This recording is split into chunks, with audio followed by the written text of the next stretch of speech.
세상에는 과학으로 설명할 수 없는 현상이 많다. 4, 5세계 체험자가 지상으로 돌아와 영계에 관해 알려주는 사례가 있었고 10여 년 전 국내에는 전생체험 붐이 있었다.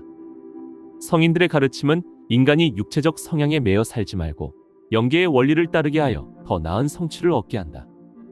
그들의 가르침에 따르면 인생은 하나의 교과 과정이다. 우리가 전생과 영계의 기억을 잊고 사는 이유는 무엇일까? 그것은 마치 시험 문제를 풀면서 먼저 공부한 책의 페이지를 덮고 푸는 것과 마찬가지다. 그리하여 인생의 여러 상황을 접하면서 스스로 현명히 대처하는 지혜를 배우기 위함이다. 오늘은 영적인 관점에서 인생을 바라보는 방법을 담은 책, 생애를 넘는 경험에서 지혜를 구하다에 대해 이야기해보겠다.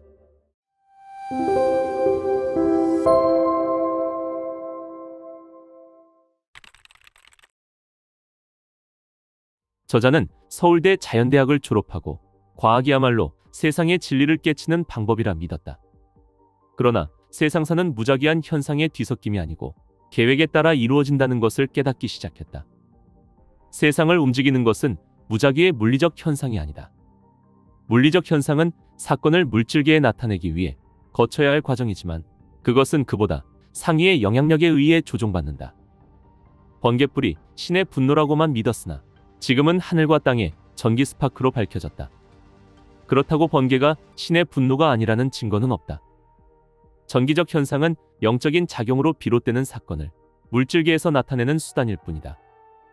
자동차가 움직이는 것은 바퀴가 구르기 때문이라고 설명할 수 있지만 동시에 운전자의 뜻에 의한 것이다. 지진은 지각의 변동이지만 그것을 움직이는 근원은 물질계 그 이상이다.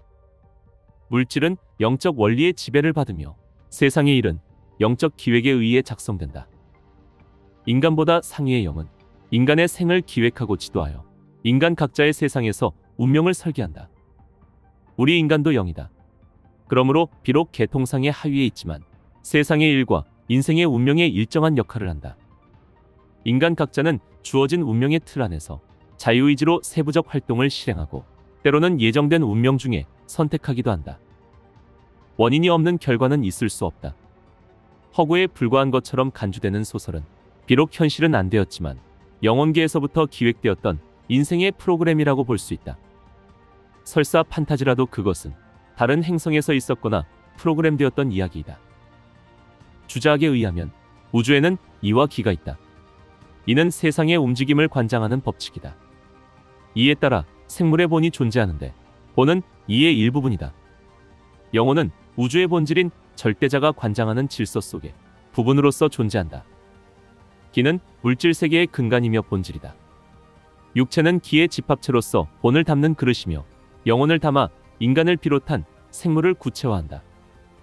각자의 개성에 따라 전생과 후생으로 이어지는 인생 설계 프로그램은 우리가 따라야 할 길이다.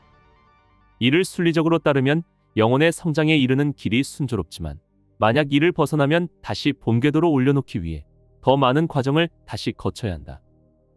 구체화된 육체 속에 본성이 깃들어 살아가는 인간이 육체의 욕구를 극복하여 본성을 실현하고자 하는 것은 하늘의 뜻을 땅에서 이루어지게 하기 위한 노력이다. 지상의 소유물은 영혼 성장을 위해 일시적으로 주어진 수단이다. 세상을 떠날 때는 가져가지 못하므로 지상에 있을 때 필요로 하는 자들에게 베풀면 그 행위는 우주의 기록 장소에 보관된다. 40년 넘게 최면요법을 연구한 마이클 뉴턴 박사에 의하면 영혼은 지상의 육체에 그 일부만이 파견되어 활동한다. 나머지는 영혼계에 남아있고 결코 영혼계에서의 존재를 포기하지 않는다. 그러므로 이미 환생한 부모도 죽어서 영계로 오는 자녀를 마중 나오는 일이 있을 수 있다.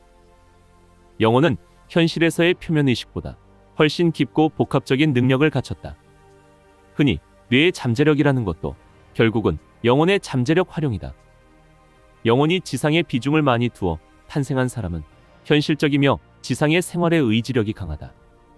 영혼이 지상에 내려온 비중이 적은 사람은 우주의 진리가 모여있는 곳인 직관계로부터의 정보를 많이 가져오므로 창조력 등이 풍부할 수 있으나 지상에서의 현실 감각과 생활력은 부족할 수 있다.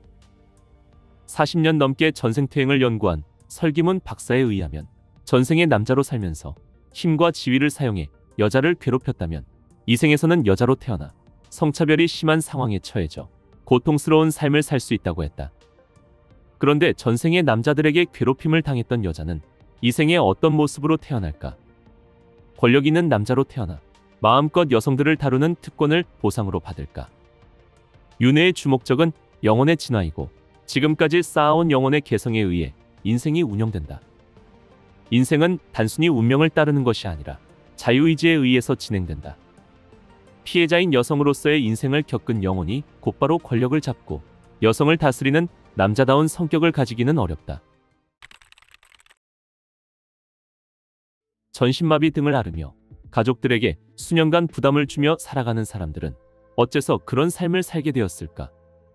이 경우 가족들은 당사자에게 현생 혹은 전생에서 많은 신세를 진 바 있다. 이 때문에 가족들이 신세를 갚을 기회를 주기 위함이다. 가족들이 후생에서 다른 방법으로 장기간 당사자에게 보답하여야 하는 부담을 압축하여 단기간으로 줄여주는 것이니 불행으로만 보기는 어렵다. 물론 이것은 업보의 원리일 뿐이고 현실에서는 당사자나 가족이나 모두 괴로운 것이다. 그러므로 현실에서 예방의 길을 강구해야 한다. 과학적인 방법으로 전생을 연구한 브라이언 와이스 박사의 사례에 의하면 젊어서 혼자 된 여자가 어머니를 모시며 살았는데 그녀의 다음 생을 알아보니 어릴 때 전신마비가 되어 가족들의 보살핌을 받는 삶을 살았다. 이 경고 이후 그녀는 지나치게 어머니를 위해서 사는 삶을 개선하고 어머니에게 자기의 주장도 하며 사회생활도 시작했다. 이후 다시 추정한 그녀의 다음 생은 정상적인 삶이었다. 부모에게 특별한 능력이 있다면 그 능력을 이어받을 영혼이 그 부모를 선택해서 태어난다. 음악을 전공한 부모에게 음악에 재능 있는 영혼이 찾아와 태어날 가능성이 높다. 부모의 재능은 유전자로 저절로 이어지는 것이 아니라 재능 있는 영혼을 자식으로 불러들임으로써 승계되는 것이다. 환생을 과학적으로 연구한 이안 스티븐슨 박사는 전생에 큰 상처를 입고 죽었다고 주장한 아이들을 만났는데 그 아이들은 태어날 때부터 전생에 입었던 상처와 똑같은 위치에 상처가 있다는 점을 발견했다. 육체적 고통은 육체의 위협이 있을 때 뇌로 하여금 몸의 상태를 바로잡게 한다. 가상통증은 의학적으로는 호르몬 등에 의한 현상으로 설명된다. 그러나 이것도 영적 원리에 의한 지배를 받는다. 전생의 사망 원인이 되었던 상처는 계속 남기 때문이다. 현생의 교통사고 후에 후천적인 가상통증도 있다. 이것은 현생에 예정된 프로그램의 여운이다.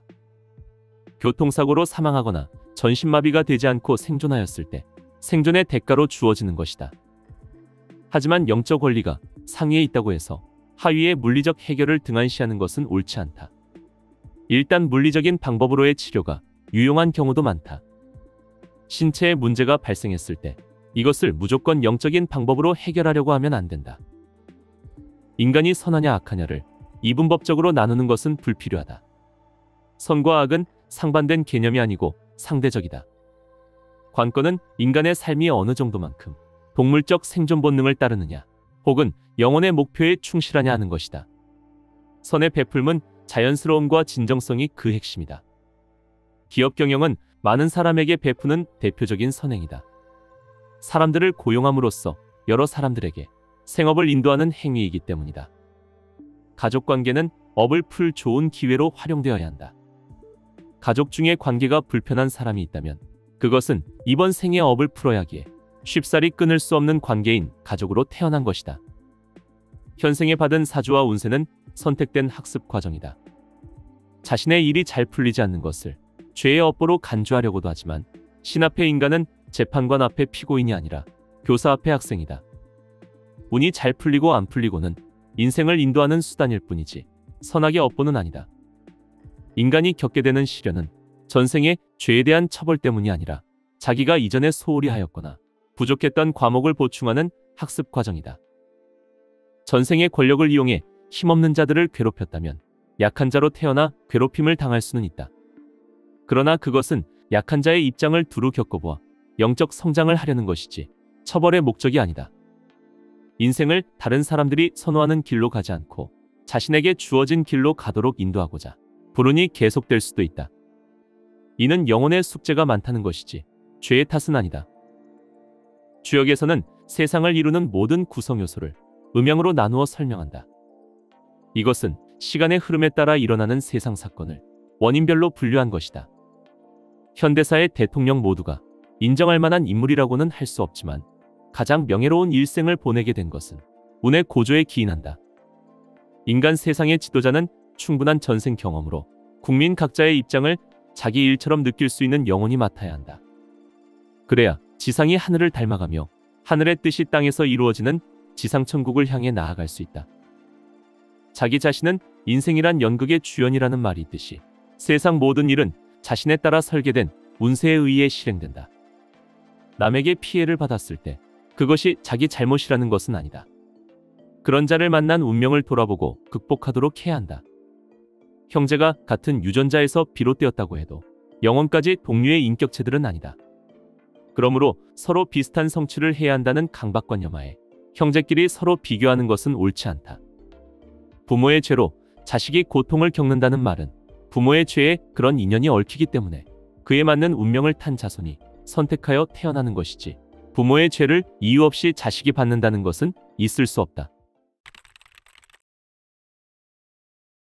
인류의 쾌락과 욕구는 인간 영혼의 임재 이전부터 동물적인 진화 본능으로서 존재하였다. 그 결과로 인간 영혼이 임재하여 활동할 수 있을 만한 인간의 육체로까지 진화하였다.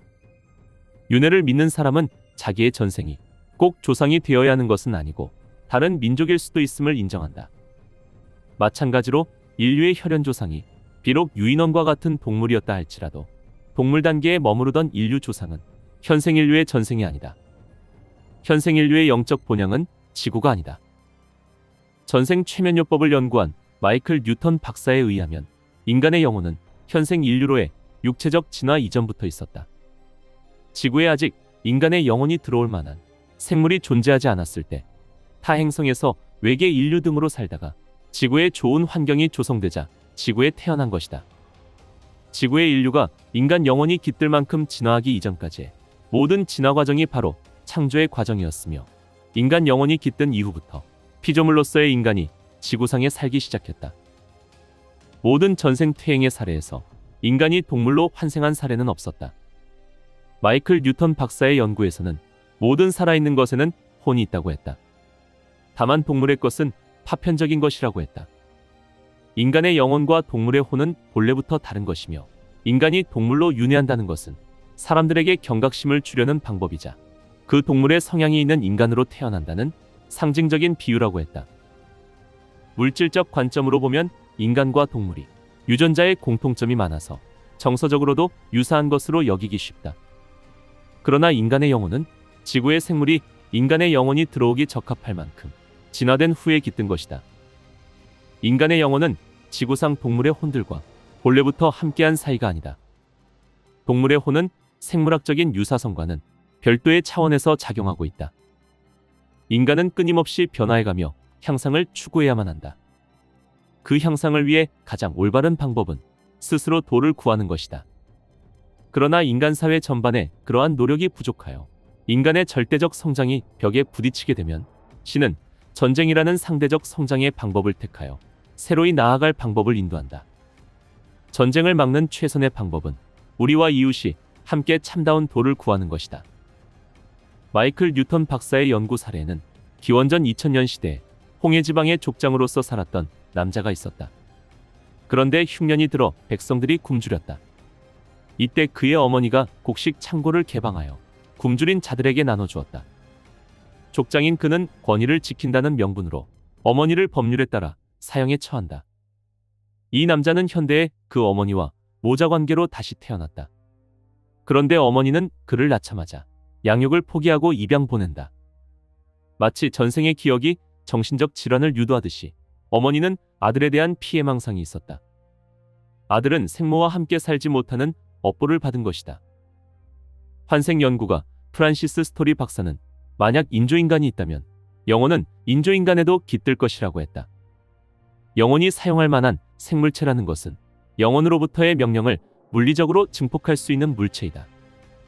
물질 문명은 인간 사회만의 일이 아니다. 모든 물질 문명은 영계에서의 허가를 받고 만들어진 것으로서 그 간섭을 받고 있다. 자연물이나 인공물이나 모두가 다 영적인 통제를 받으며 서로 유기적으로 작용하고 있다.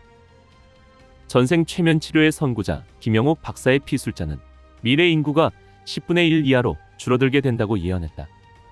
그 이유에 대해서는 재난과 질병이 아니길 바란다고 했다. 이것은 보편적인 예언으로서 브라이언 와이스 박사의 피술자들에게서도 지구 인구의 대폭 감소가 있으리라는 보고가 있다. 브라이언 와이스 박사는 영혼 성장에 있어서 지구는 학교와 같으며 초등학교와 중학교를 합친 수준이라고 했다. 졸업한 학생은 학교에 나올 필요가 없다. 고교생이나 대학생은 진학이나 취직에 관심이 있을 뿐이다. 단지 이런 방법으로 미래의 인구가 줄어든다면 다행이지만 지구가 영혼 성장의 역할에 더 이상 효과적인 곳이 아니라면 학교가 폐교하는 것과 같이 많은 영혼을 한꺼번에 돌려보내기 위하여 재난이나 질병의 방법으로 인구가 줄어들 수도 있다. 중학교가 고등학교로 개편하며 승격될 수 있는 것처럼 지구의 미래가 이와 같을 수도 있다. 물론 그렇게 되면 고등학교 수업을 받을 수준이 안 되는 학생들은 학교를 떠나야 할 것이다. 아마도 미래의 인류는 영원히 몸을 자유로이 드나들 수 있게 될 것이다. 다만 현재 지구에 있는 모든 영혼이 이러한 영광을 누릴 수 있는 것으로는 보이지 않는다.